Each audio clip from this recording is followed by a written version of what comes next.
See here, the average of 5 consecutive natural numbers is 11. What is the largest number?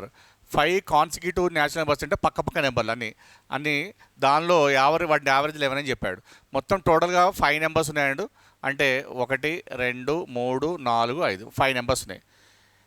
Average is 11 అంటే average అంటే meaning ఏంటంటే middle number అని అర్థం అండి. Average అంటే మీనింగ్ అంటే మీన్ నెంబర్, అంటే మిడిల్ నెంబర్ అర్థం. అంటే మిడిల్ నెంబర్ వాడు చెప్పేశాడు. The average of 5 constant numbers ఎంత 11 అని చెప్పాడు. దీనిలో మిడిల్ నెంబర్ ఏంటండి? This is the middle number. అటు 2 ఇటు 2 మిడిల్ నెంబర్ అది. ఆ మిడిల్ నెంబర్ ఎంత అంటే 11 అని చెప్పాడు. ఇవన్నీ కూడా కాన్సిక్యూటివ్ నెంబర్స్ అంటే పక్క నెంబర్ అన్నాడు. అంటే 11 పక్కన ఏ నెంబర్ వస్తుంది?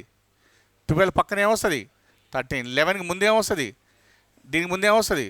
అంటే ఇవి మన నెంబర్స్ మొత్తం. వీటిల్లో what is the largest number and largest number ఏంటి? 13. అయిపోయింది. 13 is the answer. Close. So average అంటే నథింగ్ బట్ మిడిల్ నెంబర్ అని అర్థం. యావరేజ్ అంటే మీన్ మిడిల్ నెంబర్ అని మీనింగ్ అండి. సో మిడిల్ నెంబర్ ఇది అయినట్టయితే అటుపక్క ఇంక్రీజ్ అవుతుంది, ఇటుపక్క డిక్రీజ్ అవుతుంది. మొత్తం కాన్సిక్యూటివ్ అనేది పక్క నెంబర్ కాడికి. There for the answer is